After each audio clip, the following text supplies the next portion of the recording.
So we're going to continue on with this afternoon's agenda. And I was told that first coming to the stage will be Jonathan Ferrier. So Jonathan will be coming to the stage first in regards to the human history of the Mississaugas of the Credit at the western end of Lake Ontario. In the late 18th and 19th centuries, the natives in Anamush, land of the dog. So, Jonathan's on his way to the stage, and when Jonathan has completed his portion of the presentation, Mr. Donald Smith will finish our day in the presentation area. So, welcome, Jonathan.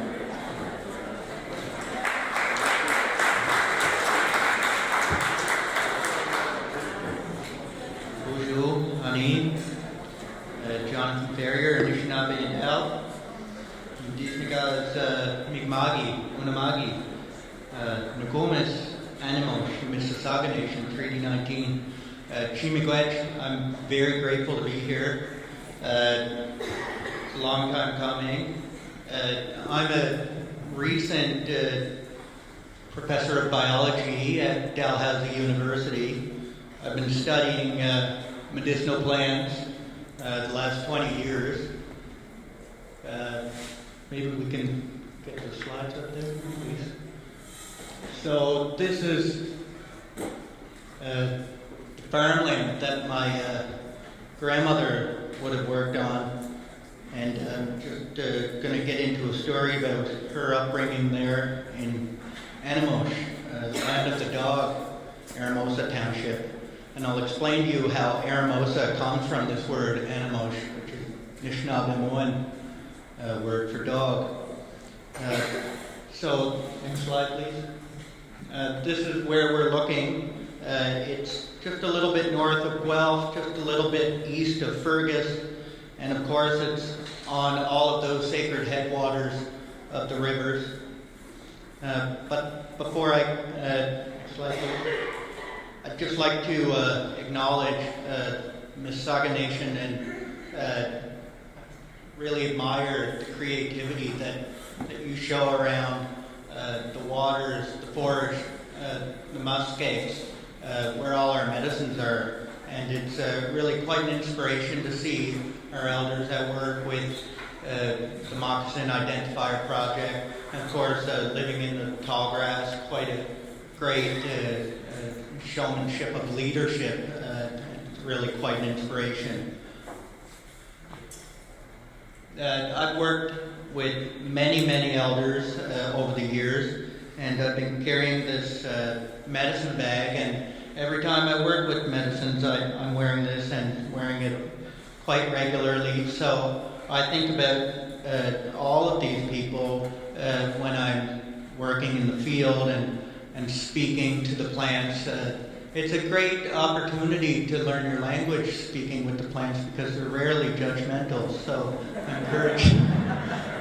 I encourage everybody to get out there and take the little ones and honor your relations and make offerings and, be generous with those offerings and take back your language and own it and share it. So when I think about the Mississauga people, I'm a sucker for the old ways. And, when you think about, we were fishing out on those weirs, waiting for the fish to come, and then the water would freeze, and then you would move inland, you'd pack up your wigwams, and you get in there, and everybody had a place to get maple syrup. And then your traditional gatherings would come, and you would keep following that food. And it's very similar to the Mi'kmaq people out east. So we've got a lot of lessons to share between each other, and I'm really happy to move back and forth between those places in a partnership. And it works out rather well because we share a creation story. What really surprises me, and I'm always pining for these languages to come back, you'd think about 300 or 450 languages spoken with 2.5 million people. Wow. And right now, Canada does not recognize anything but 2 European languages. It's really quite a tragedy still underway. So the Royal Proclamation was really where this seems to get some real momentum. And by the mid-19th century, the momentum was so strong from the government and their education programs to civilize it. But then you have really incredible leaders like Pontiac that is showing how strong we can be and what we need to do to overcome this threat to our languages and our land. And of course, this was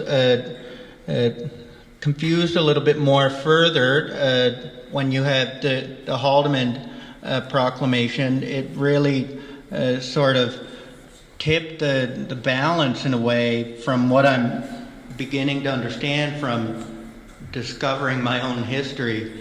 And I've been fortunate enough to meet Donald Smith, and he talks about the Kinesis murder was really an important moment for seeing how these treaties are really respected and how the new settlers are interpreting ownership of this land. So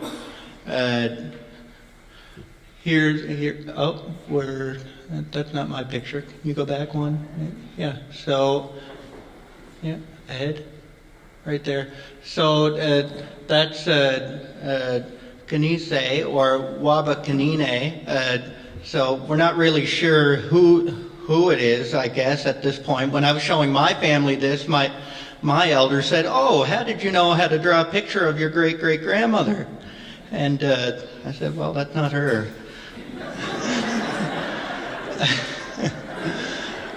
But who knows?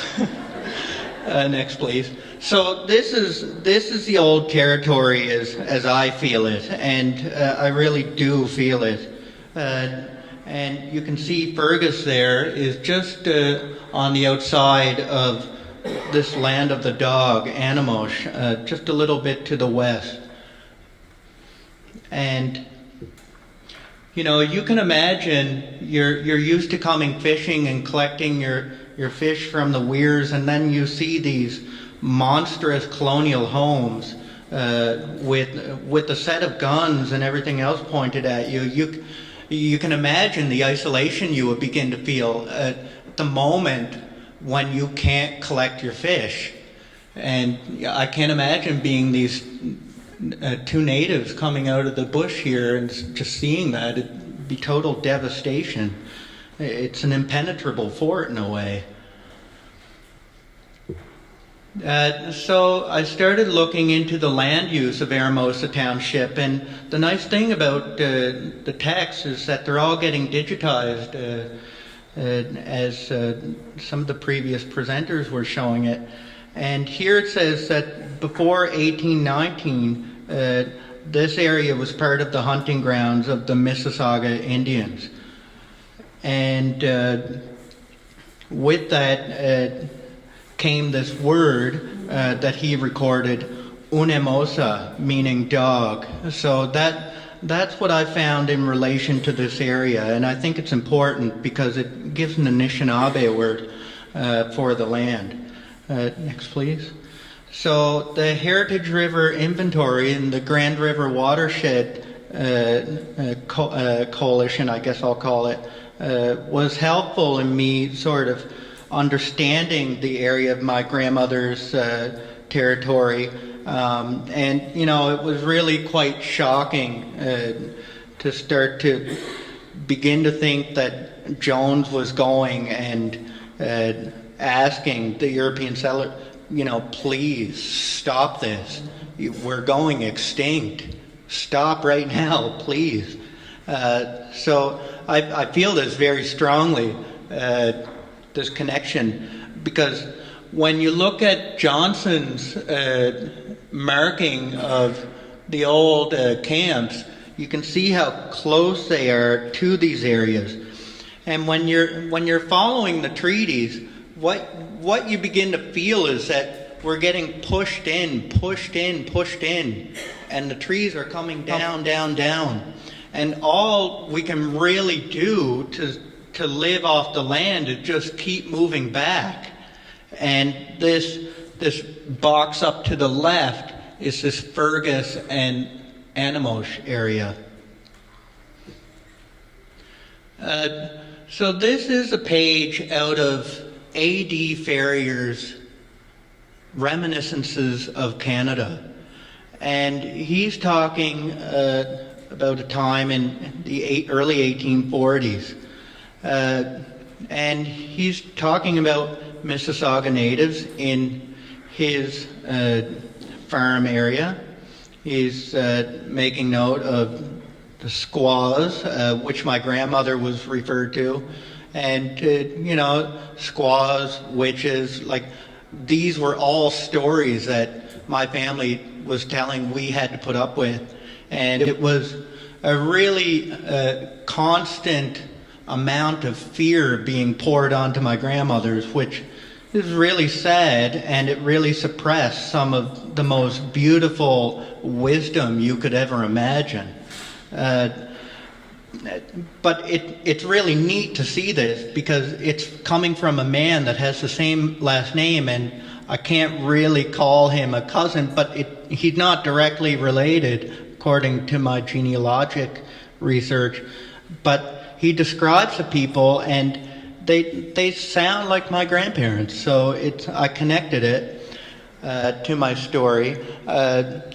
And he's saying that Chief Jones was there, and so the other items that I thought was kind of neat, that he's asking, why aren't you killing the wolf? And Indians no care to kill the wolves. They hunters as well as the Indian. So it just shows you that respect and that humility that we have for all our relations and how we connect to the environment around us.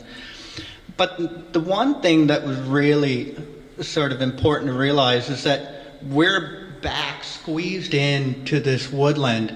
And now, because we've lost all that fishing territory and all that traditional hunting grounds and the agricultural area, now it seems that we're begging for turnips. And that's a really sad moment. But next, please. Uncovering this, I got to meet Donald Smith, who you all know. Professor Smith was so kind to take me into his home and show me some of his research. And so I wrote to him as I was getting to his books, and I said, Dr. Smith, we have to meet before I leave Calgary. And he asked me, well, where are you at? I said, I'm on 11th in the Northwest. And he says, I'm on 12th. I'll see you in 45 seconds. But what were the chances that he would be my neighbor? So he's looking at this A.D. Ferrier text, and he says, well, this seems like a mango dust story. So, of course, I connected to mango dust, and his regalia and all of the different items that he carries and some of his photos are really important into unlocking some of the old history that may have been lost when many of the well-educated chiefs were losing their theses. Either they were getting destroyed or stolen. I think we can go back to the regalia and uncover some of those hidden memories. So A.D. Ferrier describes these 3 or 4 wigwams that are back here in Fergus. And from the different notes that I've collected, you can see that the wigwams are indeed back here along Fergus, 1799 to 1850, because they're traditional grounds for hunting, and we're squeezed into there. Where else are we going to go? So here's Manga.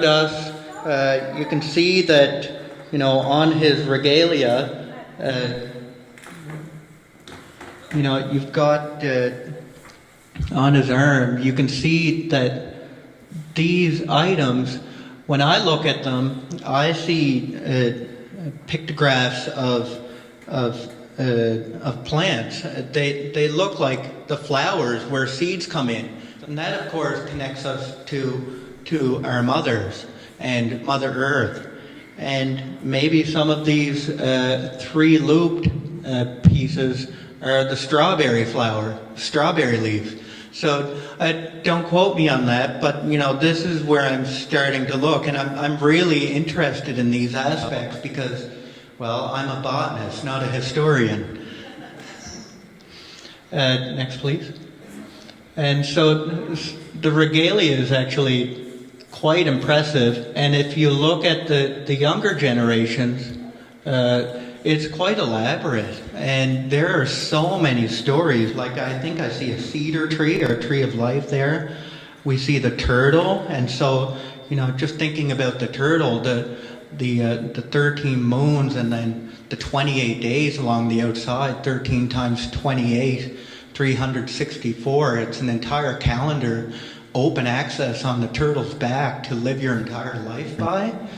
Published open source in Nature, but only if you respect the old ways of the muskeg and the muskegee. So, and this is where I was raised by my father. We were taught that the land is to be respected. It is not something to be mined and clear-cut and destroyed. Next, please.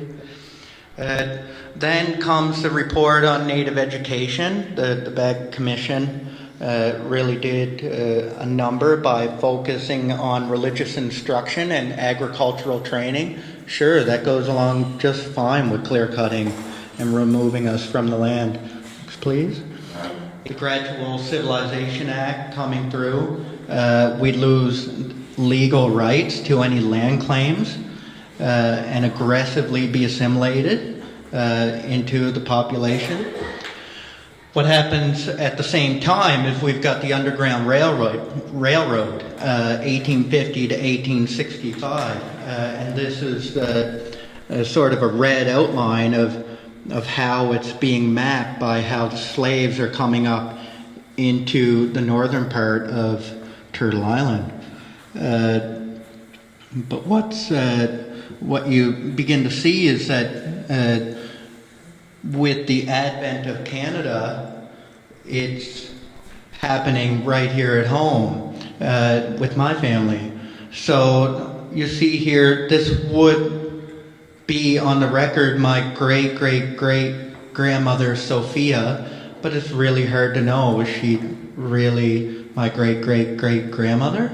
Or was she just one of the other farm servants that were there who would eventually raise my grandmother? And this is the goal. This is the method of genocide and assimilation. And I've worked in 16 countries working with indigenous knowledge keepers to learn the way of the medicine wheel. And unfortunately, genocide and ethnic cleansing is a common theme amongst indigenous people. It's just so sad and heartbreaking to realize this. But us leaders have a job to do, and it's to bring back the old ways. You can see here that it's Wesleyan Methodist from the beginning, and only 2 of the children from the 9 farm servants and the house owner are not servants or laborers, which is interesting. I guess they're just managing all these kids. But at the same time, I do realize that this is a black community word, and so that I stand to be corrected, of course, and with all due respect, I'm presenting this question as slavery. Next, please. So all of those 9 kids never appear in any of these beautiful photos. and it's really quite sad because I would love to see her face. Next. And my big question is, why are they all missing? Why are the children missing? So you can see that this has not ended. Missing and murdered Indigenous women is a legacy of Canada. It is the method to grabbing our lands. Next, please. And the tool for this job was the sawmill. Here we are on those sacred headwaters, sawmill right there in the land of the dog, Anamosh. And we've got beautiful trees hemlock forest here, beech forest with maple. This was our food source, loaded with antioxidants and such a great sweetener and a source of hydration that would bring so much medicinal value. The black gum, and then these magnificent tulip trees. You can imagine walking through these forests in the old days, what it would have looked like. But this is what happened. And, of course, you can only get these photos from certain places. This is on the Montreal River. And here's Northern Ontario. It's really quite astounding, the work they were doing.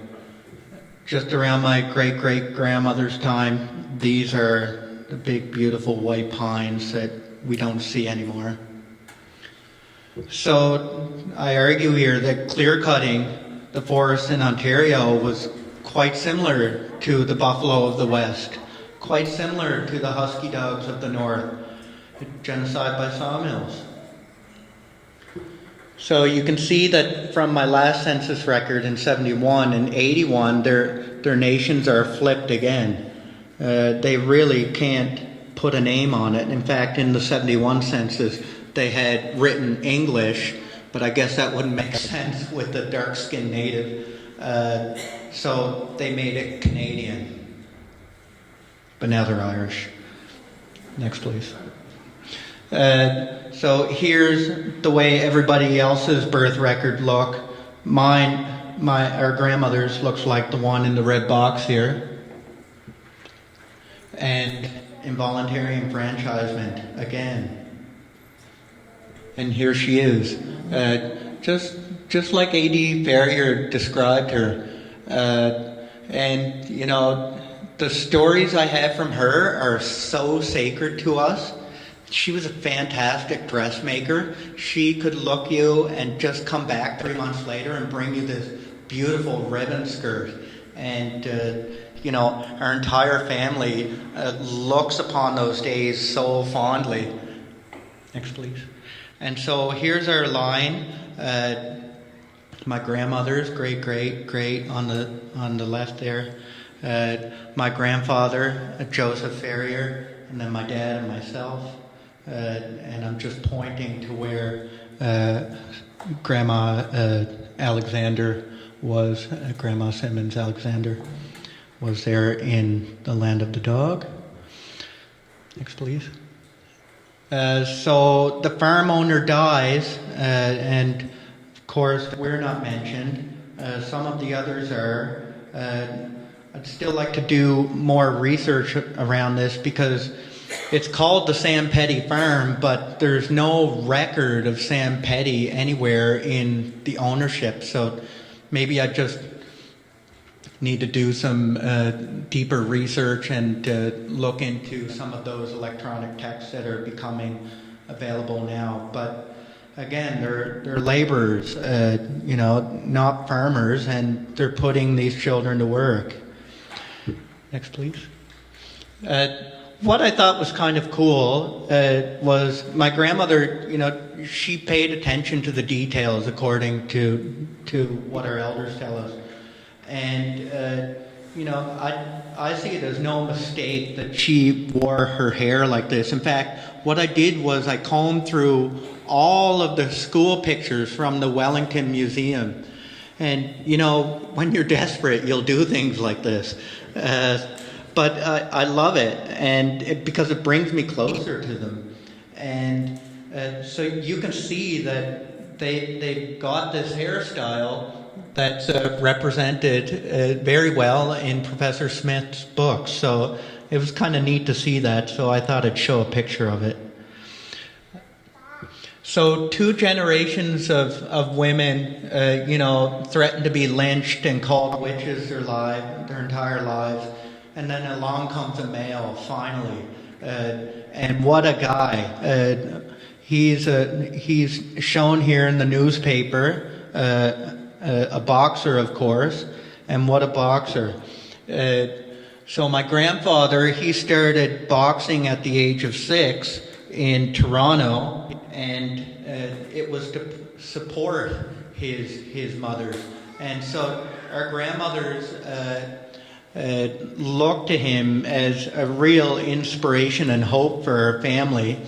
And while everybody was doing ballet practice and all these other sports, my grandfather was putting leather in people's faces from the age of 6. Native Boxing Hall of Fame champion from Toronto, unrecognized, of course, as an Indigenous person. Encouraged my father's relations with nature, teachings from the community, and this is a Black community. We learned respect, love, wisdom, all of these things, telling the truth, working with honesty. We learned all of those things from the ring, with the Black community, with the Native spirit. It's really quite amazing. The one fighter that my grandfather sparred with was Sugar Ray Robinson, and he was known to be one of the best in the world. The only one that he would ask to spar with him was my grandfather, and Ray says, as well as my grandfather, nobody wants to be a fighter to survive. This is just the situation that you're put in after 2 generations of slavery. Please. So here you can see this. I like this clipping from the newspaper here. Of course they call him an Italian. It just keeps changing. It's so funny. But here he's double carding for the day, working his butt off, and he won and then drew in the second one. But he's Toronto's champ here at 13, and just up in the top right corner, I know it's kind of small, sorry. They actually think he's a pretty cute kid, so he's really quite an inspiration to me. As some of the other athletes were mentioned, these are our early and late warriors. Here's my aunt. She's up in Markham now. I talk to her and she tells me the old stories. It's so nice to have her in my life. One of my other uncles are over in Niagara here, and many of my other relatives are still in Toronto area, so we're all still scattered around here. We haven't left. So the old stories, they always point north to the Lake Huron, and so that's as good as I can do from that point, and that's great. So next, please.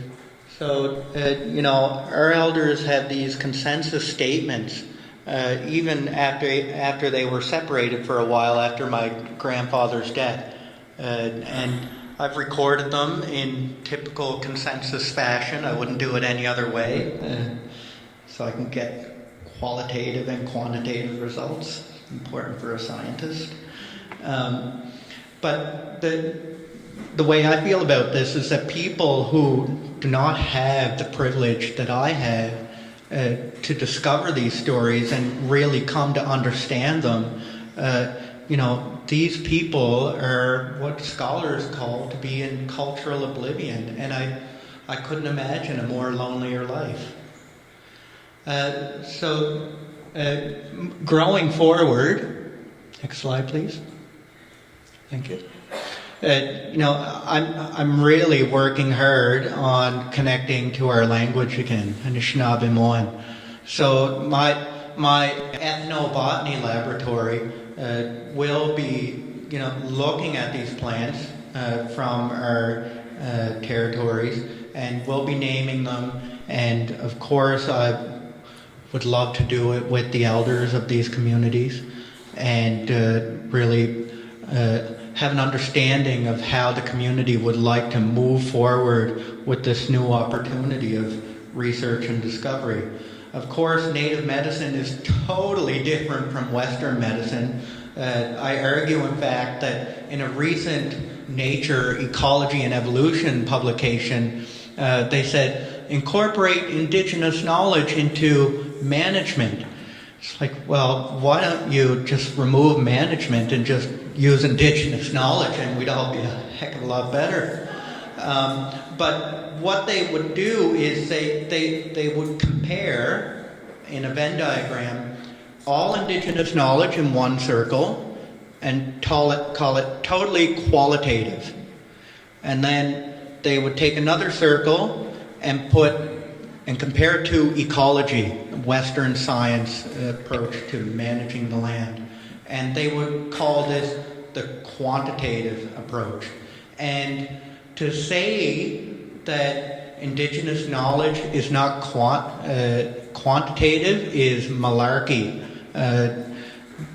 We use all the tenets of science in native science, and we lead with our heart. And when you lead with your heart, you're talking to the entire community.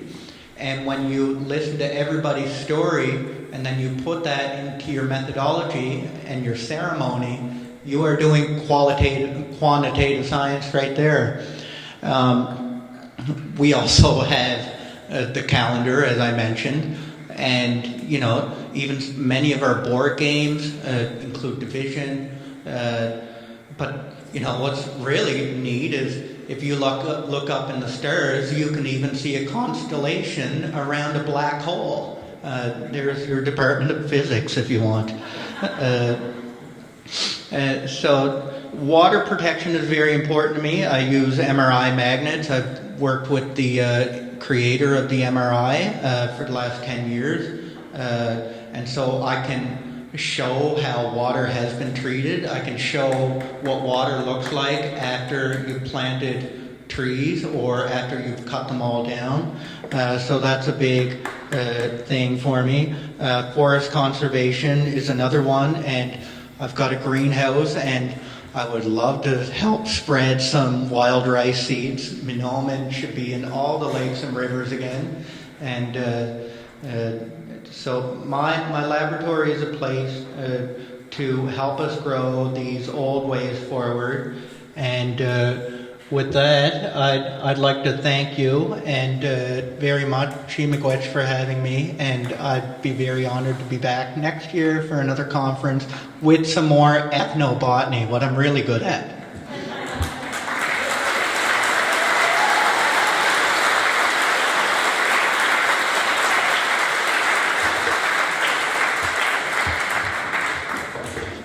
Now, here comes a really big treat, Professor Donald Smith.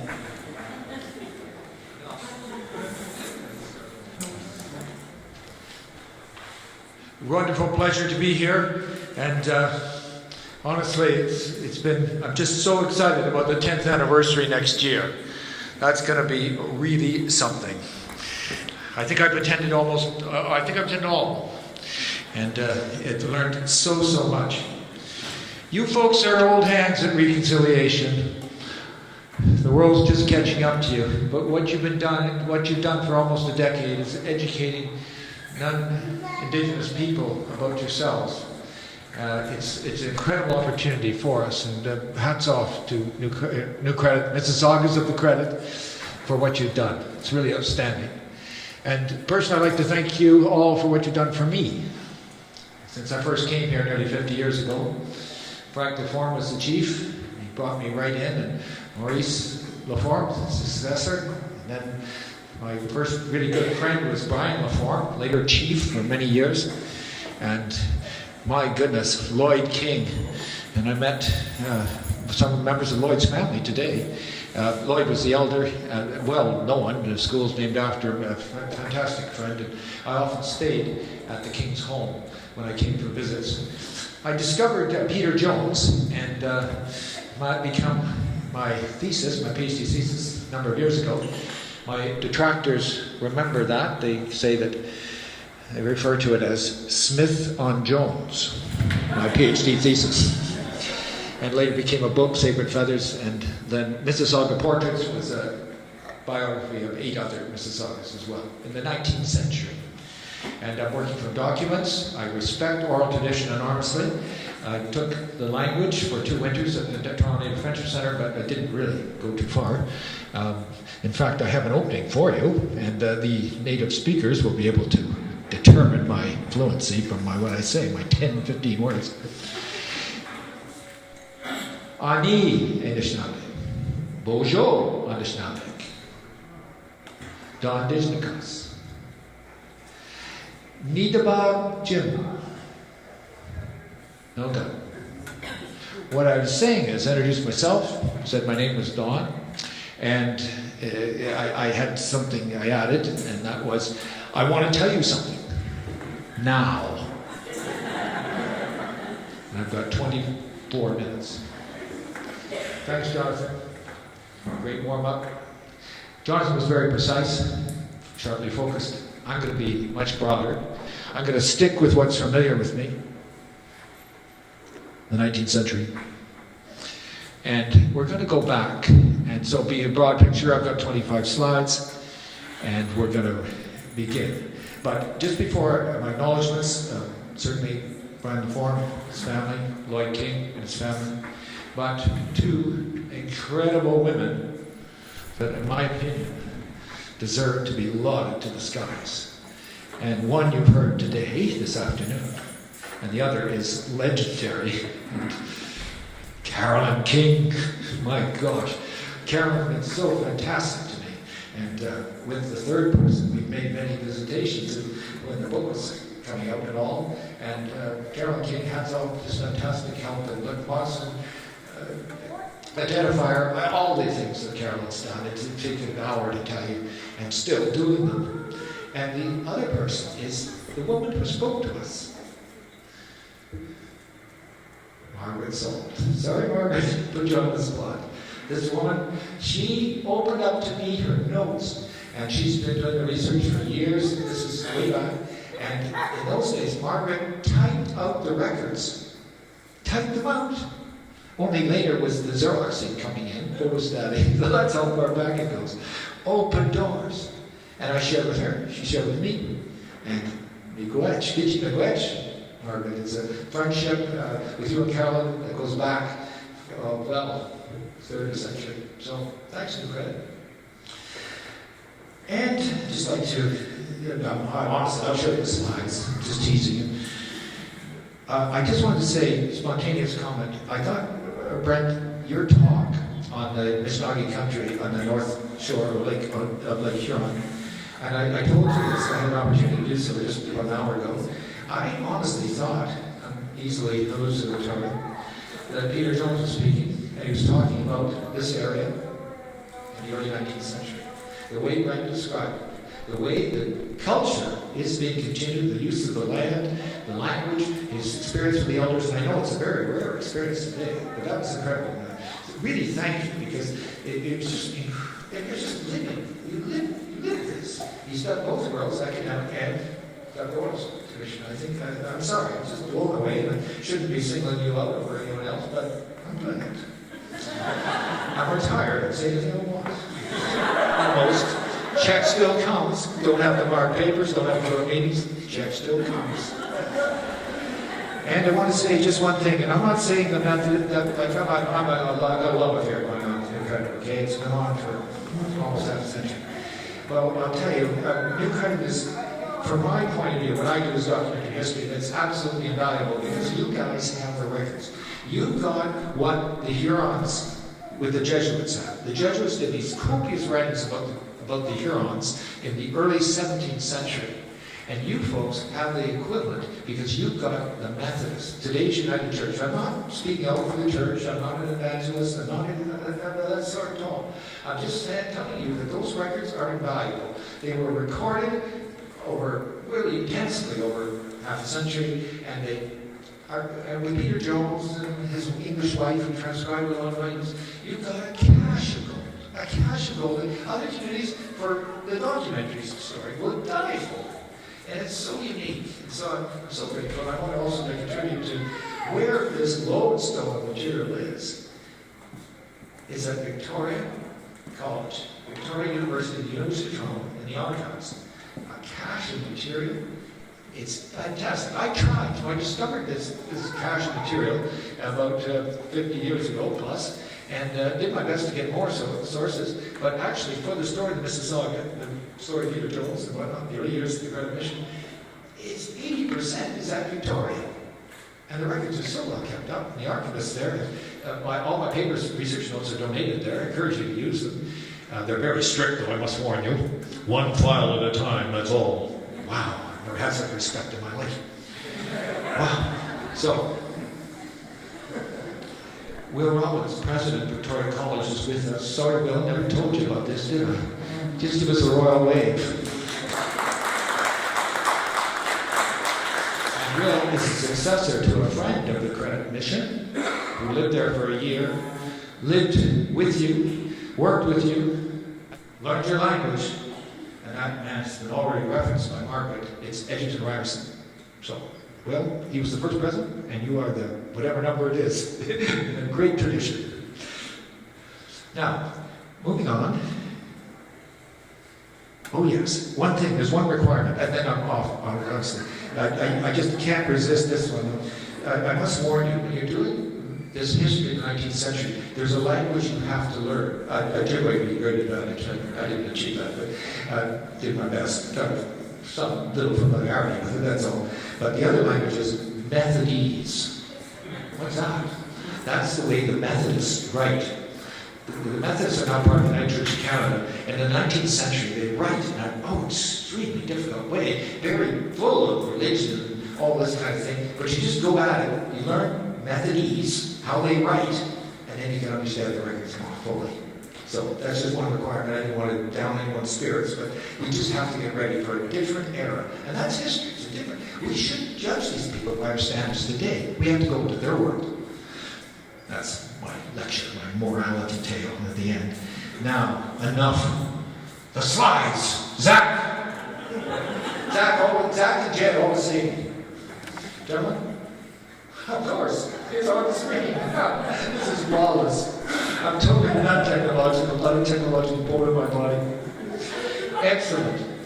That's it. And so, oh heavens, there was a shock yesterday when somebody said that Premier Ford wanted to, something about the Golden Horseshoe, wanted to have 4 million people north of Toronto or something. I don't know, some planning thing. Well, that's got nothing to do with this. This is, Golden Horseshoe was, I think it was Hamilton Chamber of Commerce that came up with this in the mid-50s, within my lifetime. And it's to describe the industrial belt from Oshawa to St. Catharines.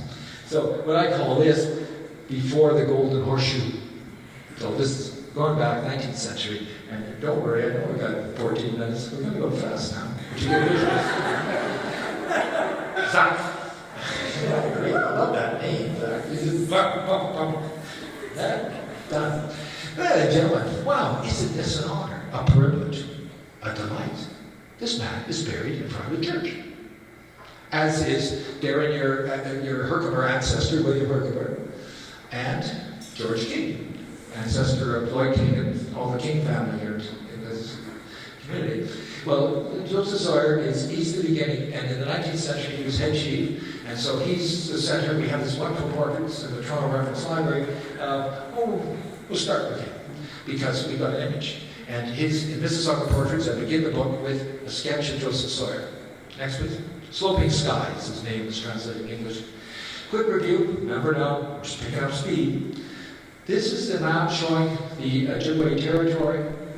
And I'm not saying I'm 100% on this, and very good references by Rand and all to the Mississauga North Shore of Lake Huron. I'm just talking about the 19th century. In the 19th century, the term was used by the white settlers for the Ojibwe on Anishinaabe on the North Shore of Lake Ontario. And so that's what I'm talking about before the Golden Horseshoe. I'm talking about the Ojibwe, the Anishinaabe, who were called Mississauga by the white settlers. And there's a mystery there, and I can't resolve it. I took my shot at it in 1975. Who are the Mississauga? One of my first published academic articles in Ontario history. And I haven't revisited that topic since. Did my best. It's confusing. Oh. Anyways, there the territory extends all the way from North Shore Lake Ontario, right up into Manitoba. Soto is the name that's used pretty well in the West. And the Ojibwe or Soto go all the way, there's a community in Alberta, Rocky Mountain House. So, extensive language family. 50,000 people, something? It's huge. And extending. So, we're talking about Mississauga, we're talking about a very small element of a huge nation. Next week. And you've, of course, we'll just do quickly now. This is you're in the Revolutionary War, you're allies of the Crown, and went into supporting the British. Next week. And this is a great map that you folks have prepared showing the traditional territory in about the time just before the end of the American Revolution, and very useful for me. There you go, huge territory. After the American Revolution, next week, the advent of the Haudenosaunee from north and at the Grand River, and that's not my story today, but just to recognize their presence. What I'd like to do now is just show you some wonderful, you not only have good written records, there's good images, they're good images. Mrs. Simcoe, the wife of Lieutenant Governor John Gray Simcoe, was a painter. And this is one of her paintings, and this actually is Oakville. It's in 1795. She did sketches along the North Shore, like Ontario, and they're in several locales. Ontario Archives has quite a few. Beautiful, beautiful. So these fit in so well with the documentary records we have. We've got images. Next, please. And this is Peter Jones's father was referenced in Margaret, perhaps someone else as well. His father was a white surveyor called Augustus Jones, and Augustus Jones spoke Mohawk and he spoke Ojibwe, and he did this map. Not a map actually. He recorded the place names. This is a just wonderful source, and you see what I like there by Toronto. The island is menacing, and then we've got Kopekunk, and then Etobicoke. Etobicoke, that's tree, tiny altar, and place of the altars, and of course the Etobicoke here at Redensdale. Okay. So these are your names. They don't go for pumping up an individual, you know. It's a physical description. And it's just great. There's in both books. I have the map. Wonderful Hamilton area, place where a small kind of turtle laid their eggs. That's something. Salt Lake, where deer resort. And then we come down to St. Catharines area, Eagle's Nest Place. These are beautiful names. Great land for mine. Well, next one. Oh, here's Augustus Jones again. This is Head of the Lake. Yeah, it looks awfully like Coop's Paradise. But anyways, right. Where's David Galbraith? What do you think, David? It's those are the Simcoe Natives either Anne or Ontario. Okay. And sorry, it's just that, let's just say Hampton area, Head of the Lake is what it's called, whatever. Anyways, that's Simcoe. Peter Jones had a traditional way of life. He went fasting, like the vision quest, but he did not have a vision. And take that as I suggest, of course, who knows? I don't know. I think Jesus became a spiritual guardian, and that's why I'm so devoted to Methodist Christianity. But that's in the book. I'm not doing that today. We're just doing general overview, big sweep, next week. And he became. That's just showed you. I'll be there tonight. Sorry, I missed tomorrow. That's Front Street, and that's York or Toronto, 1804. Wonderful painting. And you're so lucky. Next week. War of 1812, reviewed already in the presentation. Exemplary, Joseph Sawyer fought there for defending Toronto. Next week, so York, as it was called then. That's a famous recreation of one of the battles in the Niagara Peninsula. Mississauga were there. And next week. And here's an artist, it's about 1900, it's a recreation of the American attack on York. And the Mississaugas fought for the British. Joseph Sawyer was there. They were on the west part of what now is Toronto, resisting the British. Next, please. And Jonathan's covered this well. It's impossible to describe in accuracy the incredible pressures that your people were underwent in the early 19th century. These strangers, these extraterrestrial beings show up and begin to grab everything. And at that very moment, the horror of disease is difficult to imagine, the horrors of it. And disease is a big explanation for your decline. I mean, really, it was absolutely unbelievable. And this disease goes through the 19th century. And I just had one thought, and that came out of Dave Mowatt's talk about when he mentioned John Sunday. John Sunday had a successor. It was his son, John Jr., who went to Victoria College. He was preparing his BA, and he was the hope of the nation from Alderman. And he died before a young age. His dad outlived him.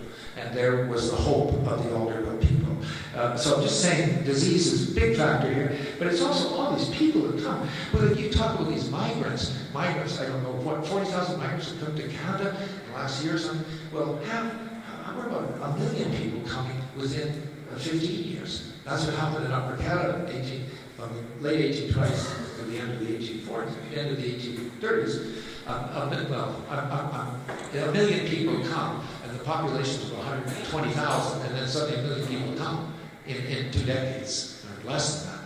This is overwhelming, and Jonathan, thanks so much. You covered this, the impact. And the Sawmills is something that I would give more attention to after your talk.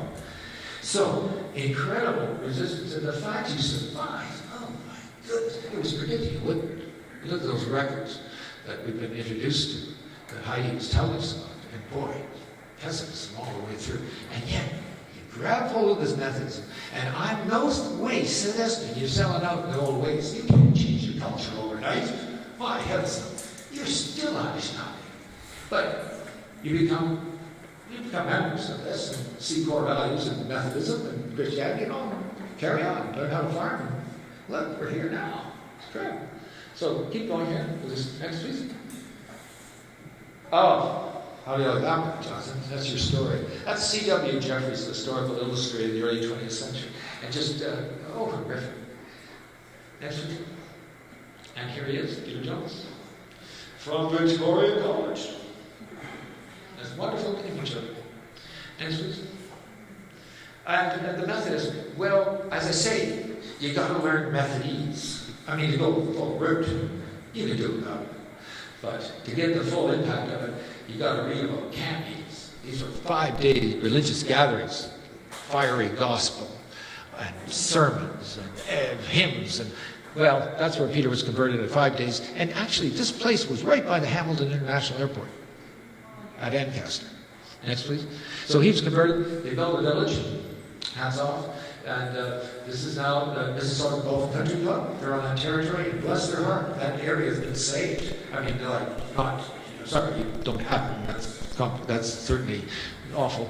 But the fact is that they did, it's not a subdivision. It's still there. And this is what was built there. And for 20 years, everything went really well.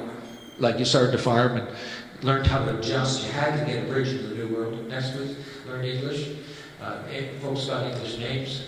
And the person I'm just going to now, I'm going to take her, got 5 minutes. This one here. Catherine Sundigo. She's the one I want to feature. Catherine Sundigo was Peter Jones's niece. And anyways, Nabani, and she was a very important figure because she grew up with the credit. She was age 2 when they came to the credit for the mission, and she lived there for over half of her life. Gary Zolt is a descendant, actually, of Nabani, and I'm sure there's others as well. And I don't do the genealogy. I just know that Gary can probably help us out about the descendants in the community. In any case, she's the one I want to feature because in her life, as a biographer, I see this. You can tell the whole story of the credit mission. Next, please. So she grew up here. She was Peter Jones' niece. She got an education. And they wanted to stay. She married an Englishman. He learned Ojibwe. So it's perfect. Everything's going well. But they could not get title. That's what Margaret told us. Margaret went through that. Far better job than I could do. In 1847, the lands are sold. And First Nations move. The First Nations from New Credit Mission move. Next, please. And there's Nani. And she and her husband go up north to the Owen Sound area. And there was an idea that they could group a large number of Anishinaabe together and sort of hold the line there. But it didn't work out, unfortunately. Next, please. And Nani and her husband lose. She's not in India because she marries a white man. It all gets confused. Very sad, the last third of her life. But she is a fighter.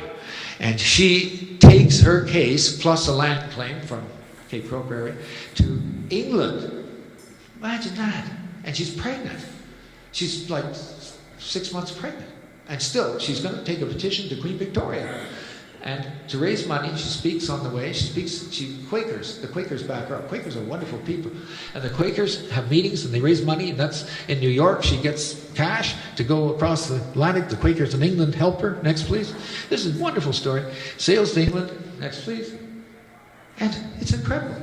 She does meet the Queen. She has an audience with her. And, well, Nanny Manique understood her land would be, she'd be allowed to purchase her land. But it didn't work out. It's too bad. Next, please. And this is very complex, and I can't do any more. But I'm just saying that, I just throw it out to you. I hope that she gets into the narrative, the master narrative, especially for school children. Because you get all the strength of which was mentioned by Chief Stacy. He mentioned the importance of women. I mean, this is it. You just tell her story. She's it. She's strong. She's capable. She's intelligent. These maps, just there we go. Of course, New Credit and coming from the Credit River, and there we go. Alderville and the other communities are up that way. Next, please. But I'm just doing before the Golden Horseshoe. Other great people. Jonathan's mentioned one. It's Manga or George Henry. The Henry family. Lloyd King told me there's still Henrys here when he was a young boy. Now the Henrys are more out Muncie way. And in any case, Manguadas is another one you can claim. So Nani and Manguadas, pressed to the wall, I'd say those are the two big ones after Peter Jones. Manguadas had a Wild West troupe and went to Europe and performed. And this is a picture taken afterwards in Chicago, but a great, great story, Manguadas. So you can also claim him. He was a rebel. He thought the Methodists were running a boot camp. He didn't like it at all, so he wouldn't come back. But his son did. George Henry Jr. came back and became quite active in council and all, but he was more of the traditional side. As the Herkimers also, Peter Jones, it wasn't, you guys don't all agree. That's healthy. There's always a number of opinions, and the Herkimers and the Henrys did not go along with Peter Jones. He was too conciliatory. He was taking up too much of the European culture. But they respected him. He was holding the line on the land, but there were other improvements that could have been made. So I'm just pointing this out. There's not unanimity. Next, please. We're getting a home run here. That's my book. And Carolyn. Is Carolyn up there? I hope so. Well, if not, I'm telling you. It's thanks to Carolyn I had the First Nations. Yeah, the first book launch for the First Nations of my book. Right, that was it. Carolyn had it all figured out. I could launch my book here, and I did 6 years ago. So that's the cover of the book. And Bob Ray was here. There's Carolyn, she's got a magic wand. He wasn't premier, but he wasn't wasn't in a different position at that point. Maybe liberal leader, opposition. I'm not sure. It doesn't matter.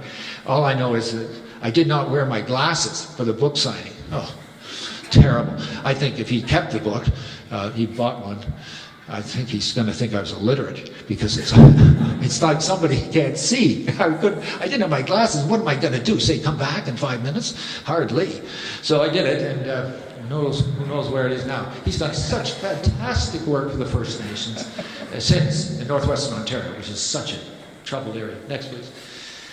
Oh yes, okay, fine now, grand finale. Church, what a treasure, what a gem. Really, another. You guys got all the goodies. This church, Argot told us about it, and someone else did. But I'm confusing the talks and the private conversations. But this is a gem. Go for it. Wow. And Margaret, I think it was you. You gave us a full description. Inside, it's like period. It's like, in places like this, I just freak out. I'm time traveling so fast I can't keep up. And that church, wow. So anyways, there it is. But I'm not you can't just walk in these days. Next, please. Okay, this is grand finale. This is what you became, farmers. And of course, that's gone. That life's gone. You made that transition. Methodism helped you get through a rough patch, and you were able to be yourselves. And so that's what you became. But at the same time now, we're say 1900, at the same time, next please, you could still do what you wanted. Still a lot of folks went out and gathered. This is at strawberry picking, Clarkson. I mean, you had options. And that was it. I don't know, history it depends on who you are. I know if you're an old man, a young man, young woman, young older woman, rich, poor, what your income level is, all these things come into it. So you're seeing this presentation is through my lenses, and I'm very positive. But remember who the narrator is. It's me. What do we say? We'll leave it at that. I'll be here though for the 10th. I'll be here. Shelf life's not over yet. One more. Next, please. I think that's it. Yeah, it is. Terrific. And Lloyd King. Oh, boy. Lloyd was fantastic. Margaret, you were such close friends of his, and you'd be up there yakking away down that count at the school and all that. Margaret and Lloyd would be going over everything. And I was such a friend, such a good man. That's his wife, Margaret was. So, and Max, of course, listened a lot. MC for many of the gatherings. Max King. Okay, folks. That's it. Now, Jonathan and I, how are we doing time-wise? We're just about done, are we? Is that it? Jonathan and I? Jonathan, one question? Oh, yes, it's 4 o'clock's ending, so one question would be Jonathan. What do we think? Because, I think that's it. But anyways, Jonathan, do you have a question? You're a speaker, so you can do whatever you want. No? Well, I don't know how to handle this. I really don't, because... Yeah, here we go. That's it. It's over.